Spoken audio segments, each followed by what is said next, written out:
આગળ વાત કરીએ તો અમદાવાદમાં વધુ એક એચએમપીવીનો કેસ નોંધાયો છે। 9 મહિનાના બાળકનો રિપોર્ટ પોઝિટિવ આવ્યો છે। સાઉથ બોપલમાં 9 મહિનાનું બાળક સંક્રમિત થયું છે। બાળકને શરદી અને શ્વાસ લેવામાં તકલીફ હતી, ત્યારે 6 જાન્યુઆરીએ તેને હોસ્પિટલમાં દાખલ કરવામાં આવ્યો હતો। આ અંગે વધુ માહિતી મેળવીએ। સંવાદદાતા દિવ્યા ચૌહાણ જોડાયા છે। દિવ્યા, વધુ એક કેસ નોંધાયો છે, એક બાદ એક કેસ વધી રહ્યા છે, શું વિગત? અમદાવાદના વધુ એક કેસ ગઈકાલે પણ એક સ્ટર્લિંગ હોસ્પિટલમાં નોંધાયો હતો, જે બાદ હવે અમદાવાદના બોપલ વિસ્તારમાં 9 વર્ષનો બાળક છે અને તેને છેલ્લા ઘણા સમયથી શરદી, ખાંસી અને શ્વાસ લેવામાં તકલીફ પડતી હતી અને ફીવર પણ બંધ નહોતો થતો, જેથી નજીકના હોસ્પિટલમાં બતાવવામાં આવ્યું અને એચએમપીવીનો રિપોર્ટ જે કઢાવવામાં આવ્યો, જેમાં રિપોર્ટ આવતા આજે પોઝિટિવ હોવાનું સામે આવ્યું છે અને ખાનગી હોસ્પિટલમાં તે સારવાર હેઠળ ખસેડવામાં આવ્યું છે।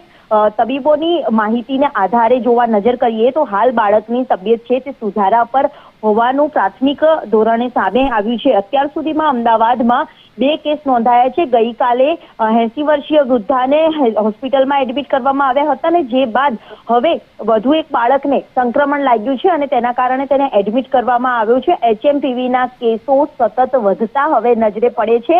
સાબરકાંઠા બાદ હવે ગુજરાતમાં 3 કેસ પોઝિટિવ એચએમપીવીના હોવાનું સામે આવ્યું છે। જી આભાર દિવ્યા સમગ્ર માહિતી બદલ। તો અમદાવાદમાં વધુ એક કેસ સામે આવ્યો છે। એક બાદ એક કેસમાં વધારો થતા અનેક પ્રશ્નો પણ અહીંયા ઉઠી રહ્યા છે। બાળકને શરદી હતી અને શ્વાસ લેવામાં તકલીફ પડી રહી હતી, ત્યારે એને સારવાર દરમિયાન ખસેડતા આ મામલો સામે આવ્યો।